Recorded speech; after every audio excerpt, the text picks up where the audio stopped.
Welcome to Whole Lot of Wolves, episode 11 of season 5. I'm Joshua Buckley alongside my host, Paul LePage. Hello. On the socials, we have Danny. Hello. And our guest tonight, making his return. He is known as Stone Cold Strand Larsen on Twitter. It is Adam Cohen, who has a new podcast. How's it going, Adam? Going good. Thanks for the invite and thanks for the potty shout. Appreciate it. Yeah, tell us about the potty. Sure. So we try to cover. We don't really cover tactics and last week's game. We try to cover some theme or something interesting that happened during the week and really give it a deep dive. So we've talked about whether we would be better off being relegated, whether we should get rid of the international break, and whether Wolves are cursed, which was our first episode and probably one of the more interesting ones. And I think this week we'll be talking about VAR. Oh, VAR. Mm-hmm. Well, Paul, speaking of VAR, I thought the candle was going to work, guys. I really did. It was 1-1, and we were holding on. It was looking good until it wasn't. John Stones at the gun, basically, scores a goal. VAR, originally, Nope steps in and goes, psych, nah. We'll give it to Man City.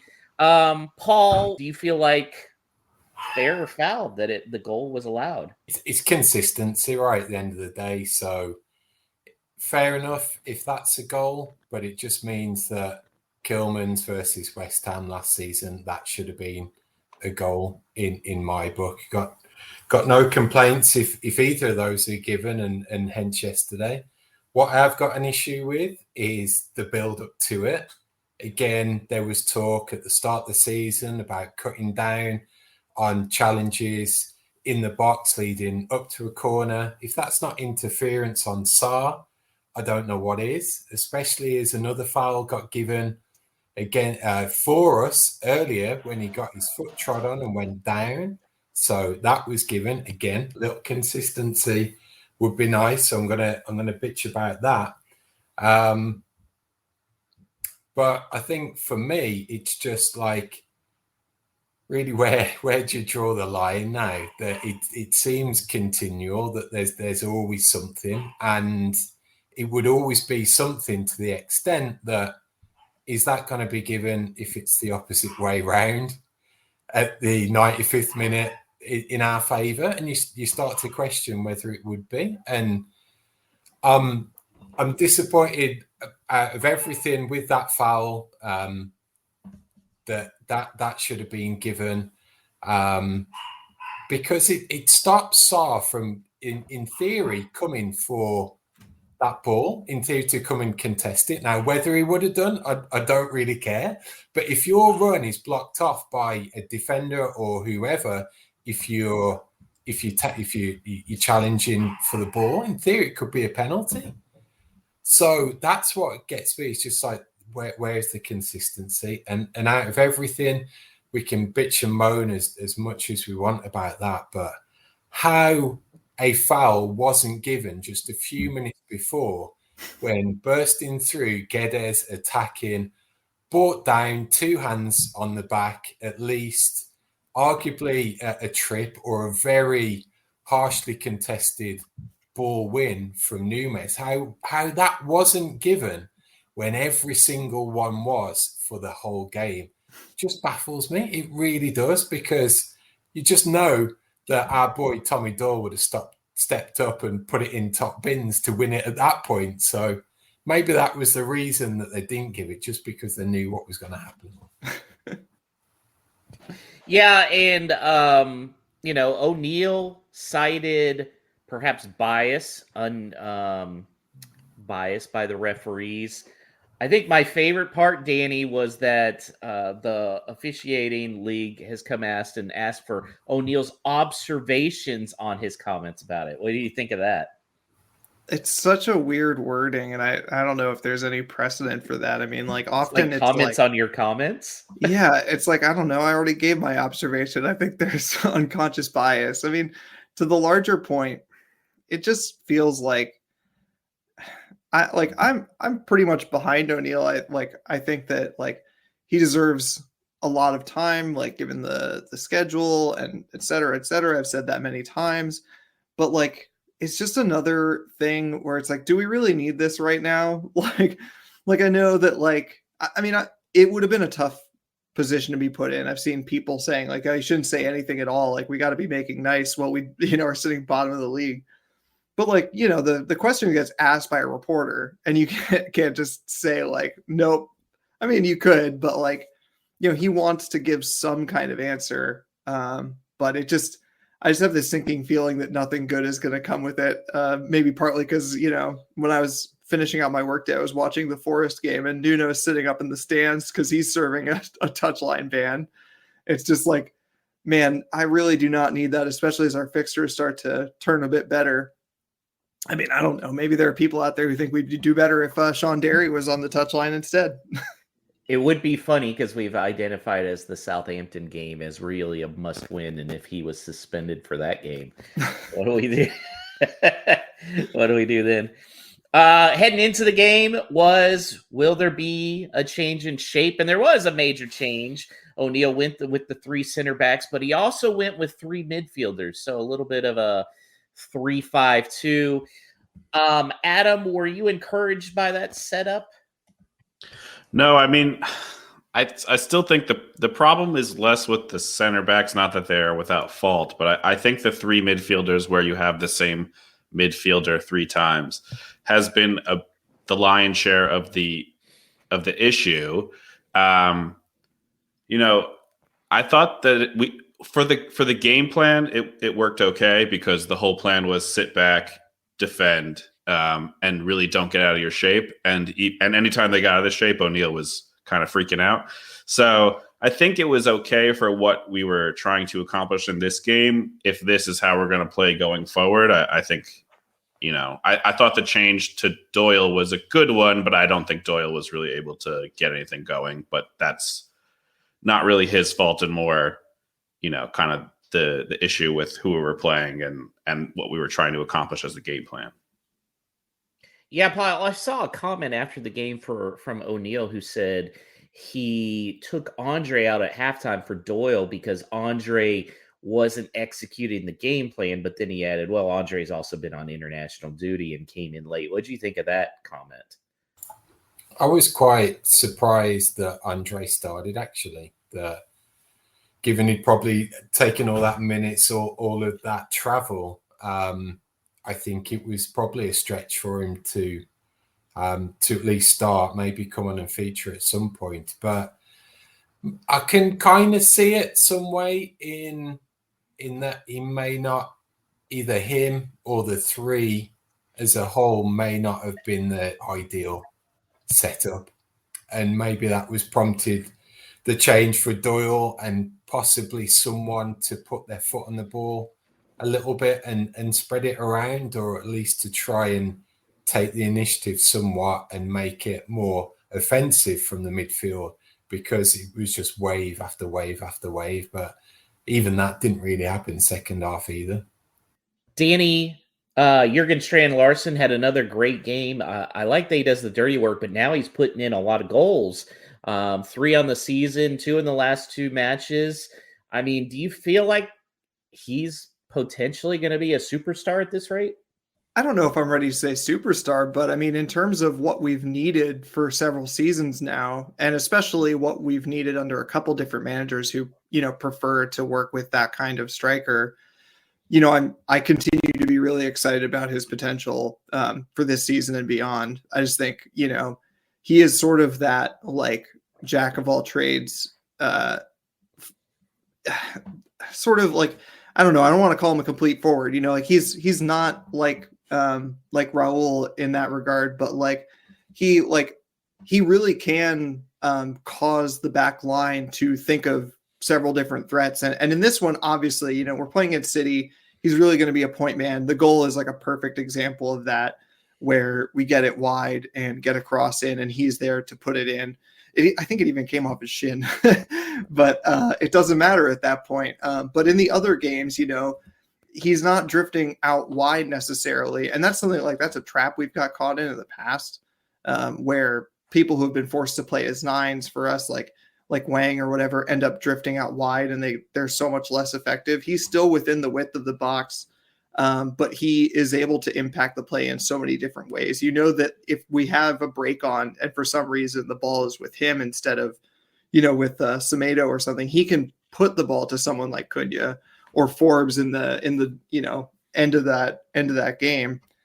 So yeah, I continue to be really excited about the possibilities as long as we can shore up the defense behind him.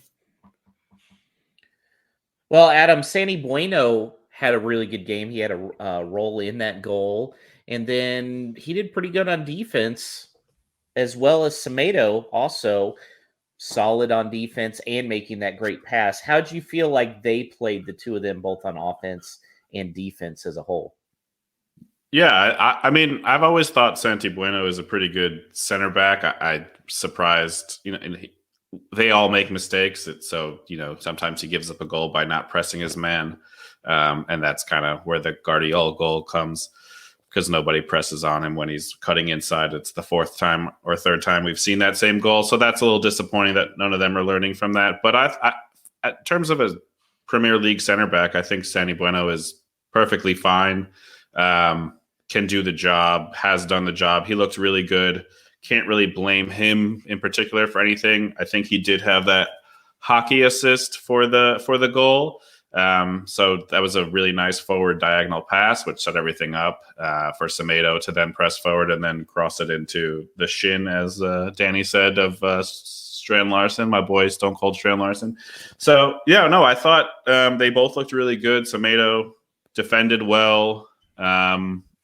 Can't really give them any harsh criticisms for this one, other than got to learn to press your man when they're cutting in from that side, because that's the third or fourth time we've seen that goal, and it's really frustrating. Because if we could see it, then you would hope Gary could see it, and if Gary could see it, then the player should be aware of it and know what to do. Paul Semedo had that great pass on the Strand Larsen goal. He had a chance himself. Not so hot. And do you feel like that cost the Wolves a point? I do, actually, in that I don't think the thing is about costing us a point is it wouldn't have, even at 2-0 down, it wouldn't have stopped Man City's wave after wave of pressure. Right. So that was coming regardless, and we were finding it very difficult to even pick apart an opportunity or get a sniff to execute on that counter-attack plan. But I do think 2-0 up could have changed it. At least I'd have had some confidence in us holding out for a point with a 2-goal cushion against Man City. But I don't know about you guys, but watching, it was like I wanted that ball to fall to absolutely anyone else but Semedo in that position, because we've been there, like, not countless, but a lot of times. I remember vividly, like, the start of the Bruno Lage season, when he probably had 2 or 3 consecutive games of having that one sole chance when he was through one-on-one, and he never came off. So I was kind of expecting what was going to happen. I was really hoping that he was going to get clipped and it'd be a foul and we'd get a sending off at least, but it could have changed things. It was a good move. You just wish it had fallen to someone else who had a better chance of putting it away. On FIFA, Nelson Semedo currently has a 49 on finishing, and that's probably very generous at the 49. Yeah, Matt Doherty slots that, by the way. Slots it in. Now, granted, he gives up 2 goals, but have we seen a goal like that from him, where he'd be like running through on goal? I'm gonna have to look back at the archives. Yeah. I don't know. It's all, it is what it is, right? The pace puts him in that position to begin with. So we can't knock him for that. And Doherty hasn't got an inch of that pace. So finishing, but getting in there in the first place, I highly doubt. There's got to be a Matt Doherty all goals comp on YouTube, right? Probably 4 minutes long. It probably has 5 views, all by the Doherty family, and some random Irish guy in a pub. Well, I feel like, Danny, the fixtures are finally starting. This is the point where we looked and said, okay, if we could just get through October, we're almost there. This one's going to be tough at Brighton, but do you feel like now's the time? And based on what you saw, are they able to make a run coming up? I mean, I'm, after this game, I wasn't feeling amazing, but like I still felt like it was a spirited performance, and I don't think that we were looking for a game where the players understood their roles and where we kept a fairly consistent shape, where the whole game was sort of pretty even emotionally also, and I think we got all of those things. Like, they put in a complete performance against one of the best teams in the world. And so I continue to be, cautiously optimistic. I mean, it's impossible not to hedge your bets on that. I said before we started recording that the thing that's going to utterly kill me is if we turn into charity wolves when we start playing teams that also don't have many wins. So, and even against Brighton, I was looking back through their record. They had a lot of draws early in the season. And I think, they've been playing much more attritionally, which might suit how attritional our season has been so far. And so, like, I think that we have every chance. We had a chance against Newcastle. I think if we have a chance against Newcastle, then we can have a chance against Brighton. It's just a matter of whether Gary and the boys can put it all together at the same time. Adam? Yeah, I mean, I felt confident as you could be after playing City that we would be okay. But honestly, I felt the same way after we played Liverpool. And I thought we played well against, Newcastle. I thought we were playing okay. So I don't know if this is the turning point. I don't know if we'll be doing anything different or better on the way forward. Right after we played those matches, we played against Brentford, and we were awful, right? So just because we played well against a good team, we tend to play well against good teams. Then we play down to the teams that we should be beating, and it's kind of a toss up for the teams that should be around us, which I would think Brentford would be. So I'm not sure if the change in fixtures gives me any more comfort or if I feel any better. I mean, I still think we have an excellent squad, and we should be performing much better. And maybe returning to a back five is going to be kind of that catalyst for getting the best out of the forward players again. But I don't know. I'm not feeling as confident as I should be just because of this performance, as good in quotes as you want to put that. I'm still out. I think I personally think that you expect that type of performance, like against Man City, with the particular setup that he put out there.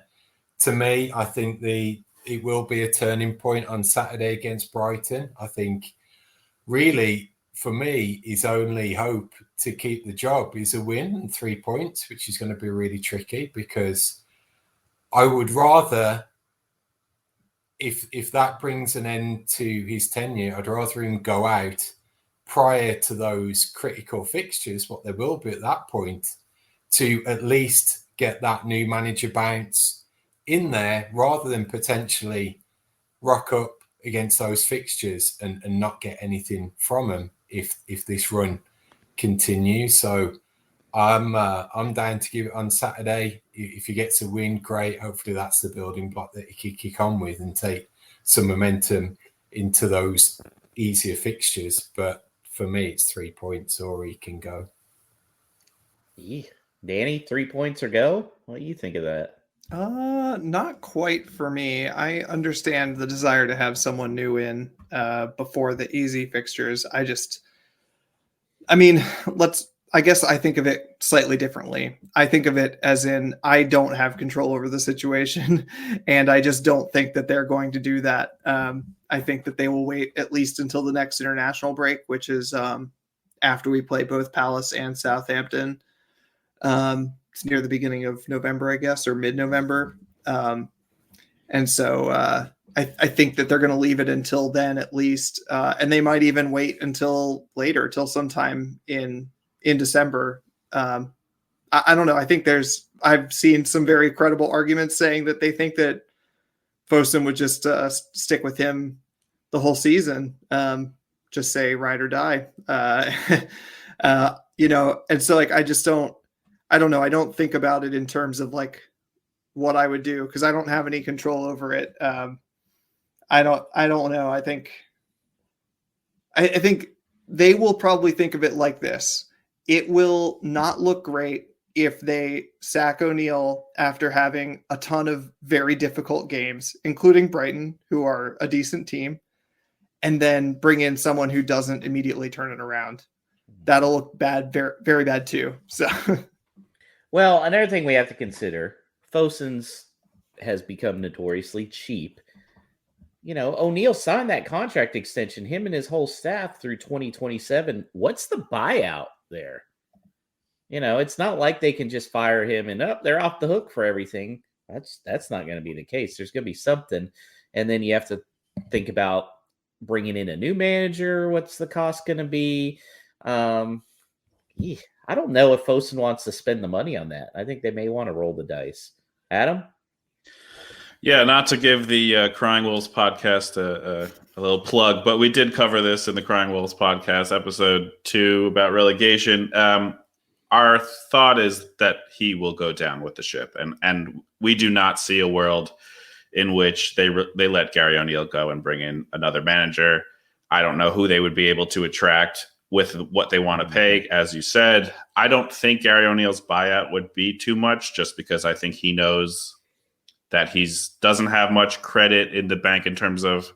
But it ain't free, I can tell you that. Yeah, of course, and it's money to spend. Whether it would be sizable, I mean, I don't think his salary has been revealed much, but I can't imagine it's too high. I just don't think that they're going to get rid of him for any reason. I think they'll try to support him as much as possible in January and give him some center backs, which may help alleviate some of the concerns if they haven't already been alleviated by that time. I just don't see us getting rid of him anytime soon. And I don't know if that's for better or for worse, but I do think he'd do pretty well in the championship, but hopefully we don't need to see that.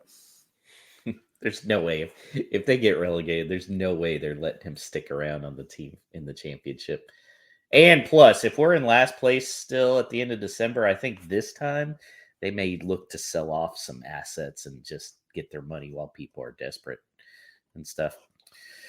All right, guys. Big game then, according to Paul, make or break, and that is Saturday at 10 a.m. Eastern, 9 a.m. Central at Brighton. Okay, Paul, we saw the 3-5-2 against Man City. Sticking with that formation, changing some guys. What are you doing? I'm sticking with the formation, but it actually leads into a no stupid question that we had come through as well, and it was from Drew in Pittsburgh, and he's talking a lot around the setup of that 3 centre backs and what it does to the midfield, and whether the 3 actually causes an imbalance. He asked, do you need a midfield 2 in effect? And if that way, do you consider dropping Lamina? So based on that, and again, type of opponent, I think that where we saw the most success last year from that formation was by having the 3 attackers.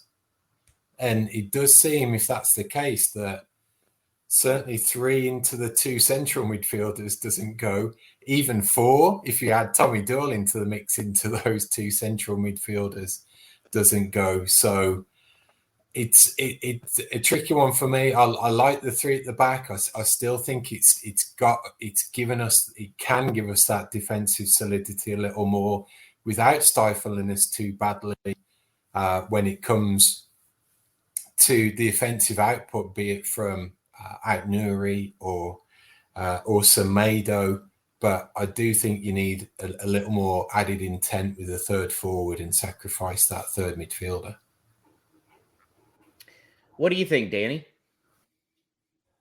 It's so hard to say because I think that Gary O'Neill, that is, alluded to a change after that Brentford performance. And as we said last week, it's so hard to read into anything with the Man City game because regardless of how our season had been going, that lineup was always going to be a bit bespoke for the unique challenge that City presented.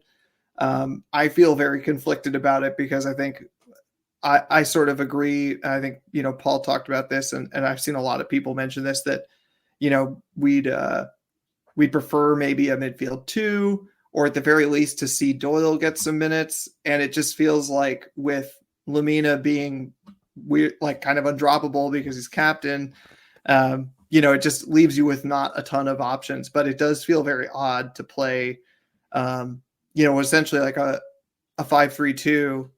So you have 3 center backs on, and then you have 3 like somewhat defensively minded midfielders as well. I mean, Lamina and João Gomez aren't pure defensive midfielders, but still, it's just it feels extremely unbalanced. So I hope, and I would be very excited to see Doyle come in, whether that's in a 2 or a 3. But I don't know that I'm particularly optimistic that it'll happen. Adam, do you feel like if you're going to keep going with that 3 in the back, either Andre or Gomez is going to have to sit? Yeah, I mean, I really don't think the 5-3-2 is the good shape for us. I mean, I think when we do that, you're going to force Lamina to have to go wide again, and nobody wants to see that. I think with the back 3, we shouldn't need as much protection in the midfield, and therefore I think we would just do 2. And as Danny said, I don't think Lamina gets dropped anytime soon. He's the captain.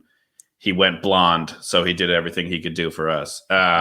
So it'll either be João Gomez or Andre. I think that Gary likes Andre more than João Gomez, or at least what he can offer, but I'm just not sure that he'll make that change given how much João Gomez loves Gary O'Neill, as we've heard in many interviews. So I do think the right shape is a 5-2-3. I do think we need extra width. I think it takes off some of the responsibility for Semedo if we have someone on the right. So it could be Forbes, who we've seen now get more and more time, which is good, and get acclimated to the league. So that's where I would lead and I would go, but who knows? We may just want to be defensive to keep things, low goals and maybe eke out a 1-0 or something. Todd says just start Doyle. I think that's Paul's solution as well, right? 11 Doyles. 11 Doyles. The James Milner effect. Yeah, I saw about 20 different comments when Nunes came on about, we know how this ends. Nunes is going to score the winner. He's going to score a screamer. And I tried to reply to as many of them as I could with, why not Doyle? By the way, did you see the Man City article that came out that was like, Nunes gets the last laugh? And I was like, what the fuck did he do? What did he do except for get away with a clear my mentions that had like a picture of him doing that? I was like, okay, cool. Somebody that had nothing to do with the goal. They're like, you didn't see the lead up to the goal. And I was like, what? He got to pass 3 things before a second corner kick? Like, get the fuck out of here, man. He didn't do jack squat. Whatever. So Brighton's 5th in the table. Paul's saying he wants it must win. How about you, Adam? Do you feel like they need points for you to feel better? I mean, I'd love a win, right? We haven't won in the league since March, so it would make me feel a lot better if we beat Brighton. Do I think it's going to happen? No, not at all. I think at best we can eke out a draw, and I mean, we did play well against them in the cup, so maybe we learned some mistakes from that. The back 3 may give us more protection. Hopefully Jose Sa keeps his role because I think he's a much better goalie. But I don't see this as a win, unfortunately, but I'd love to be proven wrong. I would love to have a good weekend. Danny, what's Brighton looking like right now? It's funny. I did a little opposition research back when we were going to play them in the cup. I can't remember if we ever got to that, but as I guess we all know that they prefer sort of a 4-2-3-1 shape. That hasn't really changed from last season. They sometimes mix it up with like a 4-4-2, but I think even when it is strictly a 4-4-2, it's not, your sort of classic mid-century 4-4-2.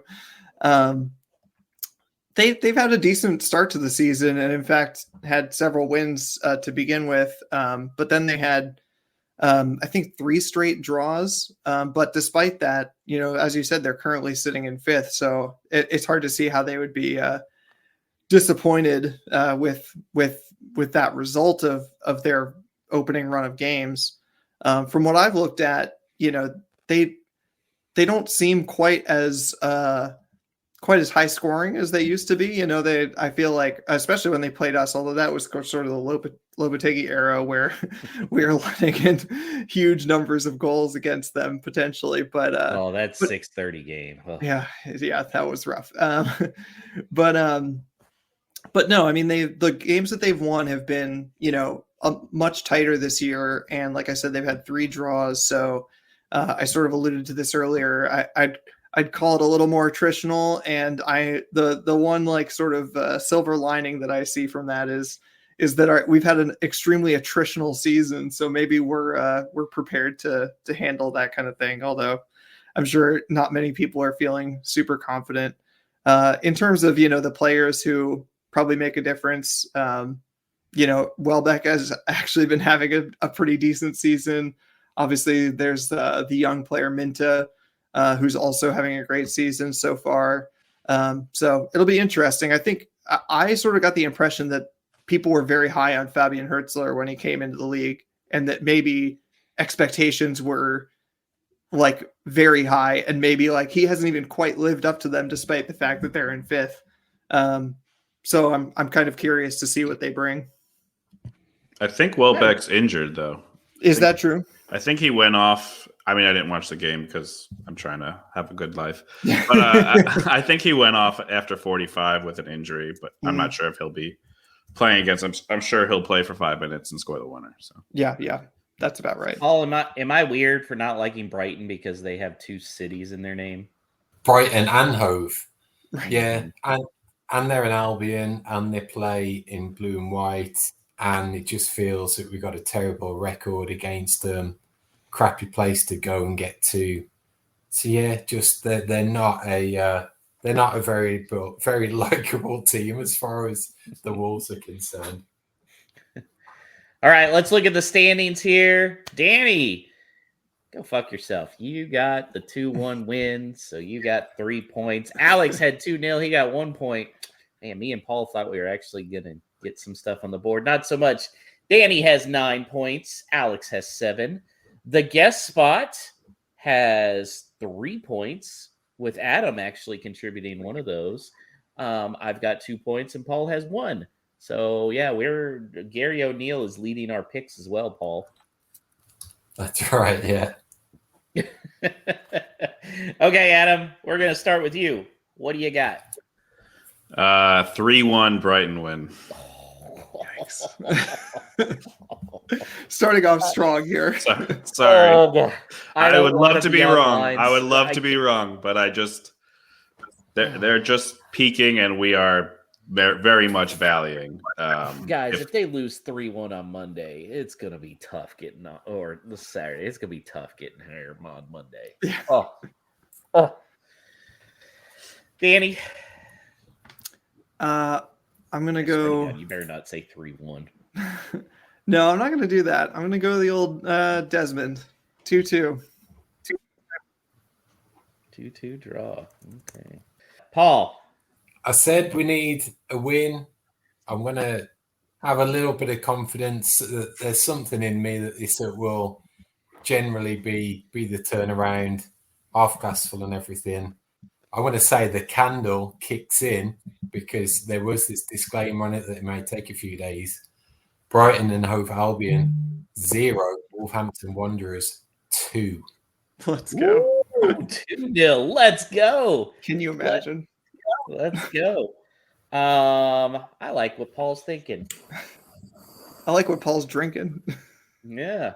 Let's go. Let's go. We got it lit. Here we go. It is going to be a 1-0 Wolves clean sheet. The candle will do its work. We are almost there. There's just VAR got us in the way, but it's going to work. It's going to work. 1-0 Wolves.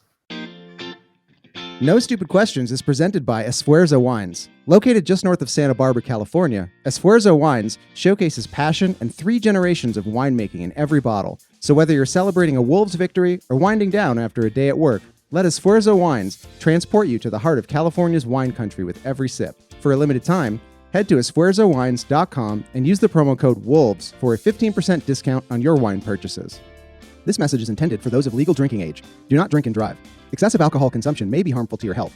If you or someone you know is struggling with alcohol abuse, please seek help. Esfuerzo Wines reminds you to enjoy their products responsibly and in moderation. I tell you what, Paul, considering I paid $18 for this candle, it doesn't really have that much of a scent. Especially like with this time of year and like pumpkin spice. And Yeah, you stuff would for have the thought I had holidays. something. I guess You gotta getting get spirits away doesn't have, pleasant scents that go with it. True. So, no stupid questions where you, our listener, can ask us anything related to the Wolves by either hitting us on the socials on X at WLWpod or via email, which is hello@wholeloadofwolves.com. First up is Todd DeWitt on Twitter or X. And Todd asks, with temperatures dropping and seasons changing, which player will be the first to wear gloves on the pitch? Cunha. Adam, let's go for you first. Yeah, I'm just trying to remember who wore gloves last season. I can only remember Hwang in gloves, and unfortunately we won't be seeing him for a bit. So did Lamina wear gloves? I could see him in gloves even if he didn't, and if it's not him. I think Jal wore gloves. Did he? Silly Brazilians. I guess that makes sense. Yeah, let's go Zhao.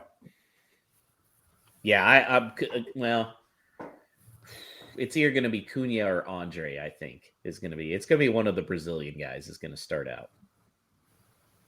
Danny? Yeah, I think Andre is a really smart choice because we also know that he's still getting acclimated. And so, I don't know. He's a bit of a hard man. I mean, Todd points out in the chat that Doc is a good answer. That's pretty decent. He tends to wear the gloves. The question is he going to be on the pitch in order to wear them? No. I'll throw a curveball in. This is probably not going to happen, but I could see that if Rodrigo Gomez were to get some garbage time minutes or something, he's a little boy. I could see him putting on the gloves before coming on for 7 minutes at the end of a game. I could actually see Carlos Forbes wearing gloves as well. I think he would rock them very well. I mean, it is going to be dark so. coming on. Just to lock down that 2-0 away victory on Saturday, you can see him coming out, switching on for Semedo, and it's got to be dark. Drew says, "Okay, I like that." Next up is 2 questions that have been emailed to hello@wholelottofwolves by Drew Breyer. First one he asks is, do you think they try and sign more than one centre-back in January now that there has been a switch in formation? Drew thinks that the team needs an upgrade on Totti, and Andre gave him a normal pass yesterday that he couldn't handle and picked up a booking straight after when the opponent obtained possession. So, thoughts on January and centre-backs? They're cheap. Again, they're cheap. They'll get one. They'll bring in one who's just kind of like, nah. All right. Yeah, that Totti play was tough to watch. Oof. Yeah, but that was Andre's fault, not Totti's fault. Andre was not looking at where Totti was. You can't blame Totti for that one. Listen, I think Totti makes plenty of mistakes. I do think he's a pretty good center back. I've said it before. I'll say it again. That was an Andre misplaced pass, not a Totti, not in the right position. In terms of answering the question, I'll just hop in. I do think it depends where we are in the league. If we're still bottom of the league on 1 or 2 or 3 points, I think they're going to have to pay some money. I saw your face there. I'm just going to have to pay some money to bring in some quality center backs. I think that if we pick up points in November and we end up, in 14th, 15th, 16th maybe, and there's a little bit of distance between us and Southampton, we may just get one, $8.5, $10 million center back that just sits on the bench, and we play the 3 we have. God, 1 or 2 or 3 points heading into January. I'm just giving the listeners a positive outlook. If you keep your expectations low, you're never disappointed. So, maybe we're at one point come December. I really hope not. There's some meat on the bone with the other question that Drew emailed in, because he asks, has Sarr kept his place with Sunday's performance and Johnson's injury? 100%. What do you think, Paul?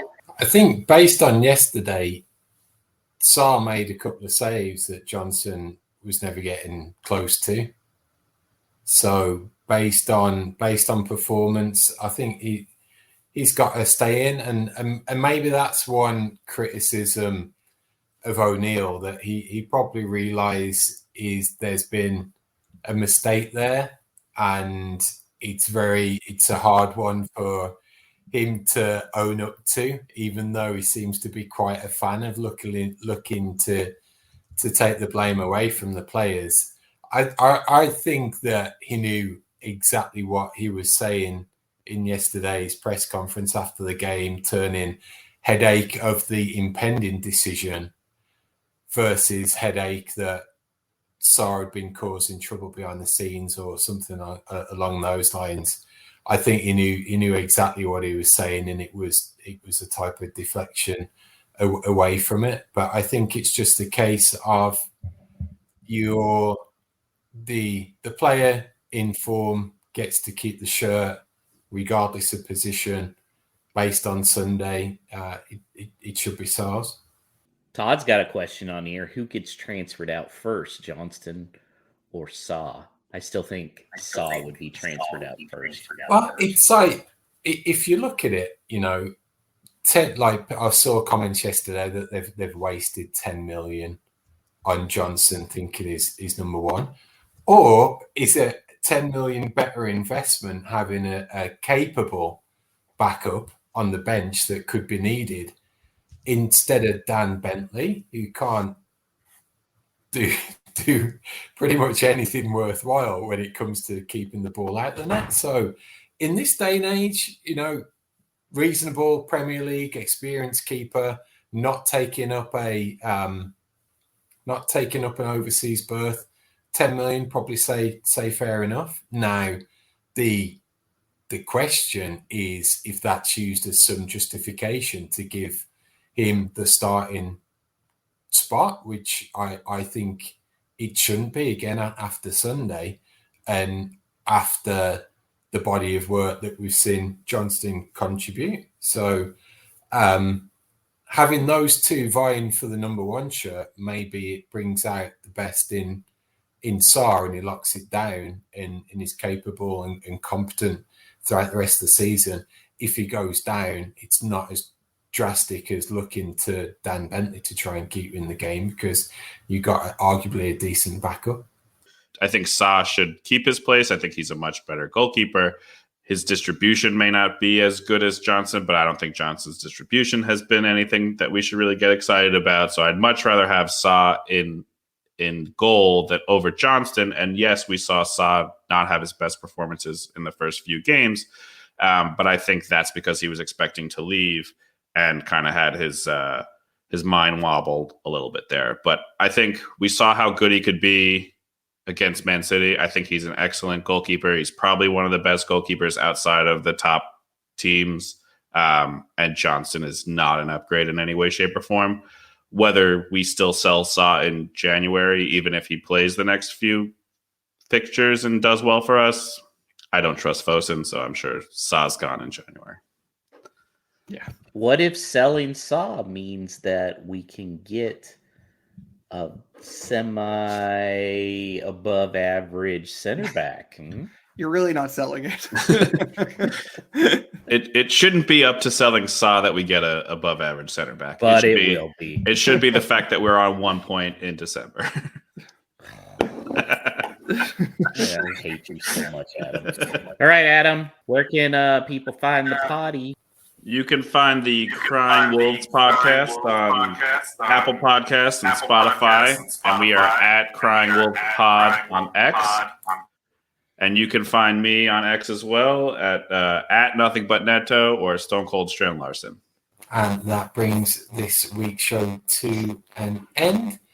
Thank you to the listener or you, the watcher. Your support makes this all happen.